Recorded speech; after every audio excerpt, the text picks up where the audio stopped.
नमस्कार दोस्तों, मैं डॉक्टर कैलाश आप सभी दोस्तों का बहुत बहुत स्वागत करता हूं।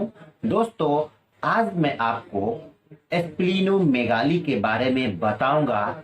स्प्लीन को हिंदी में तिल्ली का बढ़ना या प्लीहा कहा जाता है। दोस्तों, ये तीनों एक ही चीज है। मैं आज आपको बताऊंगा स्प्लीनोमेगाली क्या होता है, इसके क्या सिम्टम्स पाए जाते हैं, ये क्यों होता है और सबसे प्रमुख होम्योपैथिक मेडिसिन से आप स्प्लीनोमेगाली को कैसे ठीक कर सकते हैं। तो दोस्तों, अगर इस चैनल पे आप नए हैं तो चैनल को सब्सक्राइब जरूर कर दे। चलिए दोस्तों, शुरू करते हैं स्प्लीनोमेगाली यानी तिल्ली का बढ़ना और इसके होम्योपैथिक मेडिसिन। दोस्तों, सबसे पहले हम जानेंगे कि स्प्लीन क्या होता है।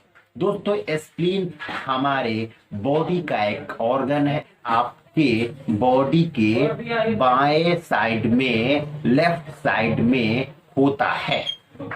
दोस्तों, अगर हम बात करें कि इसकी साइज क्या होती है तो ये 12 सेंटीमीटर लंबा होता है, 5 सेंटीमीटर मोटा होता है, यानी इसकी थिकनेस 5 सेंटीमीटर होती है और चौड़ा 7 सेंटीमीटर होता है।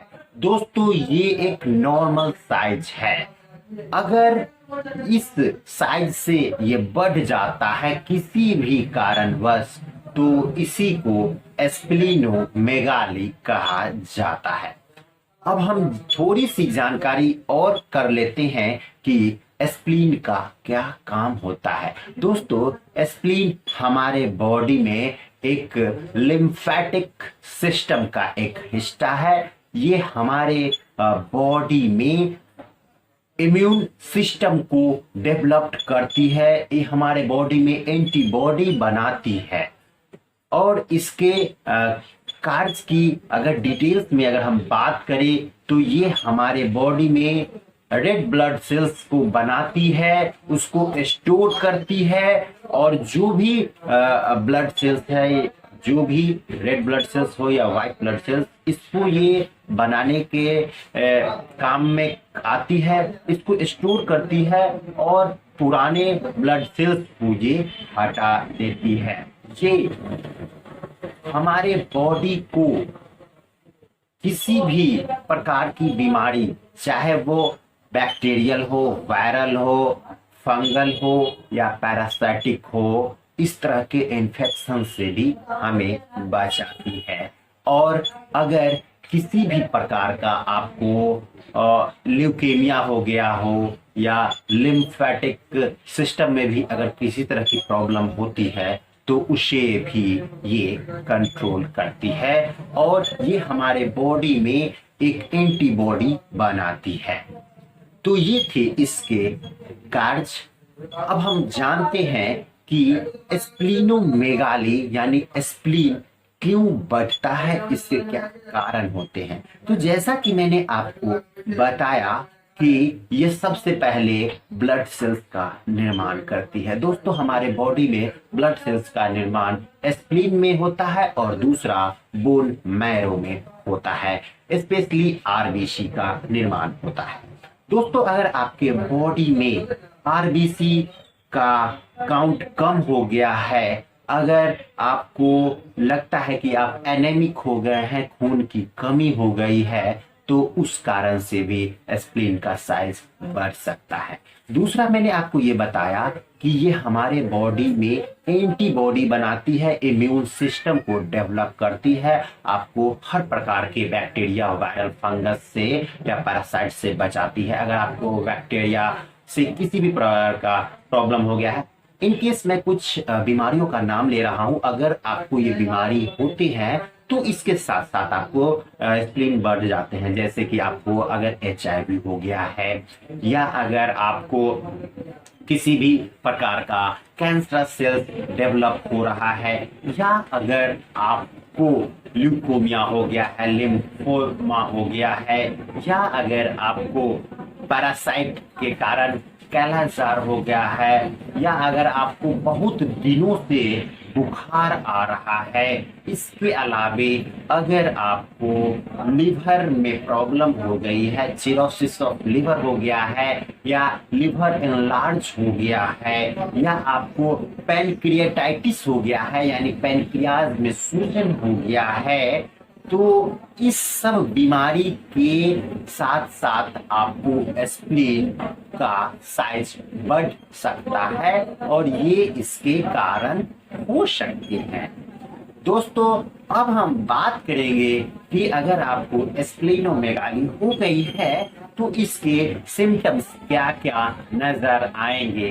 दोस्तों, जैसा कि मैंने आपको बताया कि जो प्रॉब्लम्स जो मुख्य रीजन के कारण एस्प्लीनोमेगाली होती है, तो सबसे पहले आपको बाएं साइड में, पेट के बाएं साइड में दर्द होगा, आपको भूख नहीं लगेगी, आप कुछ भी खाएंगे तो डाइजेस्ट नहीं होगा, आप अगर ज्यादा देर तक बैठे हुए हैं तो आपको दर्द इतनी ज्यादा होगी कि आप ज्यादा देर तक बैठ भी नहीं सकते हैं, आपको कॉन्स्टिपेशन की शिकायतें रहेगी, आपको बार बार फीवर भी आ सकता है, आपको प्यास भी बहुत ज्यादा लगती है। दोस्तों, ये थे इसके सिम्टम्स। दोस्तों, अब हम जानेंगे कि इसको कैसे कंफर्म किया जाता है कि आपको एस्प्लीन बढ़ गया है। तो दोस्तों, अगर आपको भूख में कमी आती है, आपके बॉडी में ब्लड का सेल्स कम हो रहा है, आपको कमजोरी आने लगती है, चक्कर आने लगते हैं, बदहजमी होने लगती है, कॉन्स्टिपेशन होने लगती है, तो आप डॉक्टर से दिखाने जाते हैं। डॉक्टर आपका फिजिकल चेकअप करते हैं। अगर उन्हें लगता है कि आपका एस्प्लीन बढ़ा हुआ है तो कंफर्म करने के लिए वो आपको अल्ट्रासोनोग्राफी करवाते हैं। उसमें ये आता है कि आपका एस्प्लीन का साइज बढ़ गया है, या कभी कभी ऐसा भी होता है कि आपका लिवर का साइज बढ़ा हुआ है, एस्प्लीन का भी साइज बढ़ गया है। इसके अलावे डॉक्टर्स आपको ब्लड टेस्ट भी करवाते हैं, जिसमें ये पता चलता है कि आपकी ब्लड सेल्स बहुत कम मात्रा में बन रहे हैं, या ब्लड सेल्स का जो निर्माण हो रहा है वो डेवलप नहीं हो रहा है, फैल नहीं रहा है, आपको एनीमिया का भी प्रॉब्लम होता है। अल्ट्रासोनोग्राफी से और ब्लड टेस्ट से आपको कंफर्म कर दिया जाता है कि आपको एस्प्लीनोमेगाली हो गया है। दोस्तों, अगर बीमारी है तो उसका इलाज भी है। होम्योपैथिक मेडिसिन से एस्प्लीनोमेगाली को आसानी से ठीक कर सकते हो। तो मैं कुछ होम्योपैथिक मेडिसिन आपको सजेस्ट करता हूँ। होम्योपैथिक मेडिसिन लेने से पहले आपको मैं एक जानकारी जरूर देना चाहूंगा कि जब भी कभी आपको लगे कि एस्प्लीन बढ़ गया है तो आप किसी अच्छे होम्योपैथिक डॉक्टर से कंसल्ट करके उनके द्वारा बताए गए दवाइयों का ही सेवन करना है। खुद से डॉक्टर नहीं बनना है, खुद से मेडिकेशन नहीं करना है। अगर आप मुझसे कंसल्ट करना चाहते हैं तो आप मेरे दिए गए व्हाट्सएप पे कंसल्ट कर सकते हैं। तो चलिए मैं आपको कुछ होम्योपैथिक मेडिसिन बता देता हूँ। सबसे पहली होम्योपैथिक मेडिसिन है वो है च्यूनेंथस मदर टिंचर। दोस्तों, च्यूनेंथस मदर टिंचर में एस्प्लीनोमेगाली की बहुत अच्छी मेडिसिन है।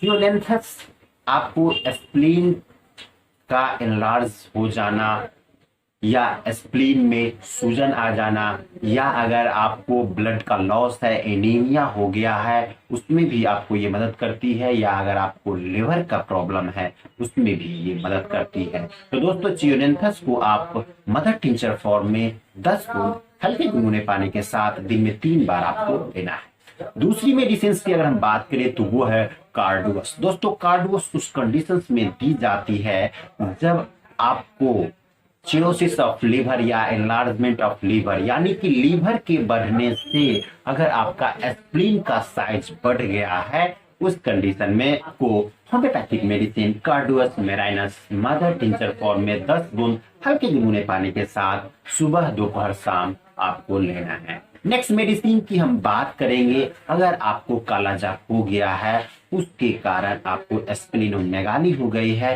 तो उस कंडीशन में आपको काल मेघ मदर टिंचर फॉर्म में लेना है। इसे भी आप 10 बूंद सुबह दोपहर शाम हल्के गुनगुने पानी के साथ लेना है। दोस्तों अगर आपको जनरल फीवर हो रही है, फीवर के साथ साथ बदहजमी हो रही है, भूख नहीं लग रही है और फीवर बहुत दिनों से हो रहा है, आपको मलेरिया भी नहीं होता है, कालाजार भी नहीं है, अगर आपको टाइफाइड फीवर हो गया है, उस कंडीशन में भी अगर आपको स्प्लीन बढ़ रहा है तो उसके लिए आप homeopathic medicine tinospora mother tincture form में आपको लेना है। दोस्तों टिनोस्फोरा कॉर्डिफोलिया जो कि गिलोय से बनती है, ये एक बहुत अच्छी मेडिसिन स्प्लीन बढ़ने के केस में भी और टाइफाइड फीवर के लिए भी। तो इस कंडीशन में आप टिनोस्फोरा कॉर्डिफोलिया को मदर टिंचर फॉर्म में 10 बूंद हल्के गुनगुने पानी के साथ सुबह दोपहर और शाम आपको लेना है। दोस्तों दवाएं और भी है और सिम्टम्स के अनुसार आपको प्रिस्क्राइब भी की जा सकती है। तो दोस्तों ये थे कुछ होम्योपैथिक मेडिसिन जो कि स्प्लीनोमेगाली में बहुत ही अच्छी कारगर सिद्ध होती है। मैंने अपने क्लिनिक में बहुत सारे पेशेंट्स को इन दवाओं के द्वारा स्प्लीनोमेगाली को ठीक किया है। मैं उम्मीद करता हूं आपको भी ये दवा अच्छी रिजल्ट्स देगी। तो दोस्तों आज जो मैंने आपको स्प्लीनोमेगाली के बारे में मैंने आपको बताया है, इस पे आपकी क्या कमेंट्स है वो आप मुझे कमेंट करके बता सकते हैं, या अगर आप मुझसे पर्सनल कांटेक्ट करना चाहते हैं या मुझसे ट्रीटमेंट लेना चाहते हैं तो मेरे दिए गए व्हाट्सएप नंबर 9534496107 पे कांटेक्ट करके आप मुझसे ट्रीटमेंट ले सकते हैं। दोस्तों आप घर बैठे दवा मंगवाने की सुविधा को भी ले सकते हैं। अगर आप किसी भी बीमारी के लिए अगर मेडिसिन घर बैठे मंगवाना चाहते हैं तो भी वो सुविधा उपलब्ध है। आपको कुरियर के थ्रू दवा घर तक पहुंचा दी जाएगी। इसके लिए भी आपको हमारे व्हाट्सएप नंबर 9534496107 पे कांटेक्ट करके आप ये सुविधा का लाभ ले सकते हैं। तो दोस्तों जाने से पहले एक बार फिर मैं आपसे आग्रह करूंगा कि अगर चैनल पे नया है तो चैनल को सब्सक्राइब जरूर कर लीजिएगा और वीडियो को लाइक जरूर कीजिएगा। साथ ही साथ बेल आइकन को प्रेस कर दीजिएगा ताकि जब भी मैं कोई नई वीडियो पब्लिश करूं तो आपके पास पहुंचे और आप उसे देख के लाभान्वित हो सके। साथ ही साथ बगल में शेयर का बटन है, उसे प्रेस कर दीजिएगा ताकि जिन लोगों को भी ये प्रॉब्लम्स है वो इस वीडियो को देख के अपने आप को लाभान्वित कर सकते हैं और वो अपनी बीमारी को ठीक कर सकते हैं। दोस्तों मेरा वीडियो देखने के लिए और अपना कीमती समय देने के लिए आप सभी दोस्तों का बहुत बहुत धन्यवाद।